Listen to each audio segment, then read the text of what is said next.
Yo, what's going on, guys? It's Houston Sports Talk back in another video today. And today, the Houston Astros lose to the Detroit Tigers 13-5. Not lose, got crushed by the Detroit Tigers in this game. After such a great win yesterday, where the Astros were able to get a shutout 4-0. They're able to have great pitching, great starting performance from Hunter Brown. Josh Hader did an excellent job closing the game out. Jake Myers was fantastic with that, home run robbery, and also Dubon sent one out, getting a 2-run home run, 4-run inning that the Astros had. In yesterday's Friday's performance, and then you head into today, and things got bad right before this game started with Justin Verlander being scratched due to neck injury, and Spencer Argatti became the starting pitcher for this game because of Verlander. Because of Verlander being scratched, Spencer was supposed to pitch on Sunday, and I'm not trying to make it. I'm not trying to make any excuses for the guy, because there's no excuse, going out there and pitching that bad so horribly when we haven't really seen since his first couple starts. Spencer Argatti, in his first couple starts, it was really bad, and then slowly we've seen him progress and become better. And recently things have been really good for him, like really good. His last 4 starts, he's pitched 20 innings. And in those 20 innings, in the 4 starts, he's only given up 14 hits, and he's only given up a total of 5 runs in his last 4 starts. Now, today he gave up 7. So, it's not what we've seen from him recently. But what I was going to say is that, this is something that he didn't expect. He didn't expect to be starting today. I mean, the Astros literally posted their lineup on Twitter today, with the 1 through 9, and this was like 2-3 hours before the game, and Justin Verlander was on there. This was a late notice thing. Obviously, he was probably ready to start for tomorrow. So it's not like he didn't have any rest or anything like that. But I don't think this is something he was preparing to do. I think it's a really weird situation. So he's also a rookie, which, rookies are going to go through slumps sometimes. But, I feel like for him to have some struggles with how he's been pitching recently are down to happen. But look, I'm not going to run away from the fact that, Spencer Argatti has been pitching really, really good recently. And I'm definitely things didn't look good in this game, but I know things have looked really good for him recently. So, but this was a brutal performance. 13-5 is the final score. 19 hits for the Tigers, 10 for the Astros. It's not like this was a bad offensive game for the Astros. I mean, it wasn't great. Scored 5 runs, had 10 hits. And that isn't a bad game for this lineup. I mean, it was the pitching. 100%.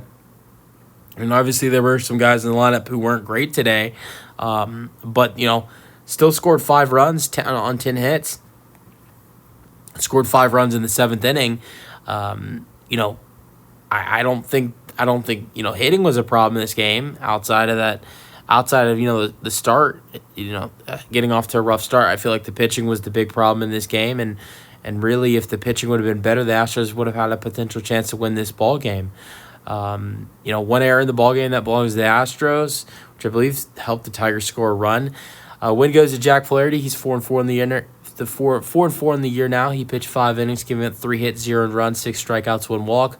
Loss goes to Spencer Argatti. He's 3-6 on the year now. He didn't even pitch 2 innings. He gave it 1. He pitched 1 inning and 1 1/3 of the 2nd inning, giving up 5 hits, 7 runs, 2 strikeouts, 2 walks. It's one of his worst outings since one of his first 2 starts of his career. Scoring summary, it was all Tigers until the 7th inning. First inning, he had 2 home runs, Riley Green.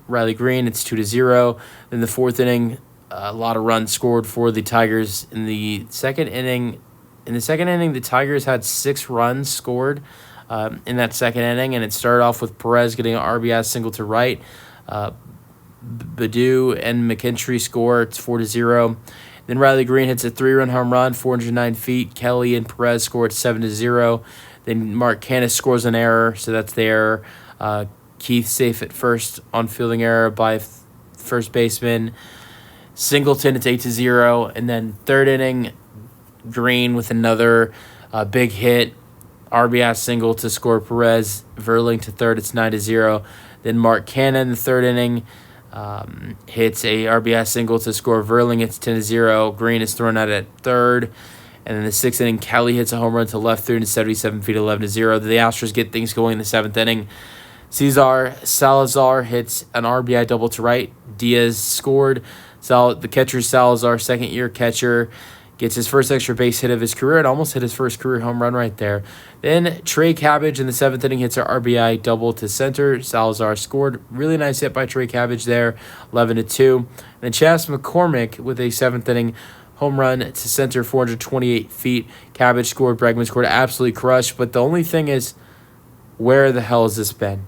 Chas McCormick, it's embarrassing to say that the Astros are 71 games into the season, and that is his first home run of the year. It's the first time we hear Blummer say, "Ma, where's the meatloaf?" It's embarrassing that a guy who was so promising last year for this lineup has had such a bad year that through 71 games, even though I know he had an IL stint at one point, he has not hit a home run. He's been brutal, but maybe this can wake him up, I guess. Then the eighth and ninth inning, they scored a couple more runs. RBI walk for Riley Green. He continues an amazing day. Keith with a home run to right center, 379 feet, 13-5. So in recap of Riley Green's day, went 4 for 5, 2 runs scored, 2 home runs, 6 RBIs. It's just ridiculous.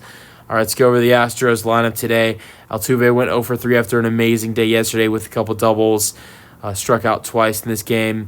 Trey Cabbage would replace him as a pinch hitter and did pretty good. Had a double to score Salazar and had a ground out to first. Bregman was 1 for 4, scoring one run. Not bad for Breggy. 6th inning single to center, 7th inning walk. Not terrible for Alex. Jordan was 0 for 2 with a couple flyouts, then got replaced by Chas McCormick, who hit that big home run and struck out before that. Jeremy Pena went 0 for 4, didn't come out of this ball game. And that was it for Jeremy. John Singleton, who started at first base. Dubon was at first base yesterday. But I don't think Singleton was in the lineup on Friday. He had a couple singles. Second inning single to left. 8th inning single to left. Yanner Diaz went 2 for 3. 5th inning walk. And a 7th inning double to center. And a 8th inning single to right to get Singleton a second. Not bad at all for Yanner Diaz. Then Mauricio Dubon went 1 for 4 with a 5th inning double to left, Diaz to third. So the Astros were getting extra base hits. I mean, that's the thing. Then Cooper Hummel would replace him. Astros selected him when they released Jose Abreu. He grounded into a double play in his only at bat. Cartini started at catcher today. He had a triple in the third inning to right and hit a fly out in the 5th. He was replaced by Cesar Salazar, who didn't do bad. Almost hit his first home run of his career. So, the Astros had a bunch of extra base hits. They had 10 hits. Salazar had a double. Cartini had a triple. Jake Myers went 0 for 3, by the way. Dubon went 1 for 4, and, he had a double. So, Yanner Diaz had a double. Dubon had a double. Cartini had a triple. Salazar had a double. Trey Cabbage had a double. The Astros were hitting extra base hits.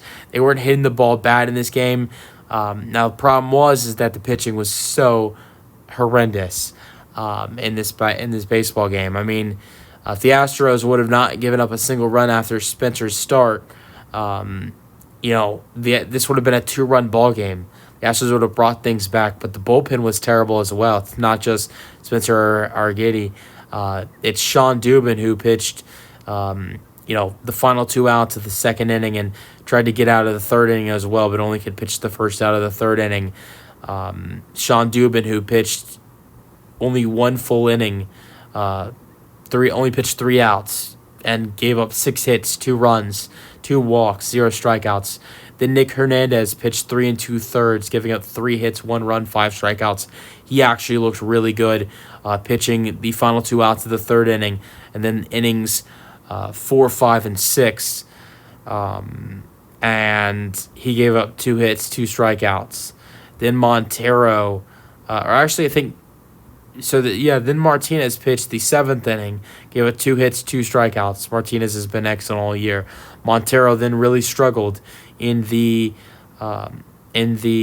eighth, gave up 2 hits, 1 earned run, 2 walks. Taylor Scott then gave up a run with 1 hit and 2 strikeouts in the ninth inning. So in total, this bullpen, I know it was a long bullpen day because of the because the Astros starter, came out of the game early in the second inning, but this bullpen today gave up a total of 5 runs. It's not just Spencer Urquidy, it's the bullpen that having Dubin give up 2 runs. Hernandez gave up 1 run in almost 4 innings of work. Martinez didn't, but Montero and Taylor Scott did. So this pitching as a group was terrible today, and the hitting wasn't that bad because the Astros were able to get a bunch of extra base hits. Now, a couple of opportunities the Astros had, they couldn't score runs. But at the same time, bats weren't terrible outside of Altuve having an off game. Bregman wasn't terrible, but went 1 for 4. Jordan had a couple at bats and wasn't able to get the job done. Maybe you look at Jeremy Pena, who struggled in this game. Bats weren't terrible in this game. Problem was pitching 100%. Let me know your thoughts, and peace out. Go Astros.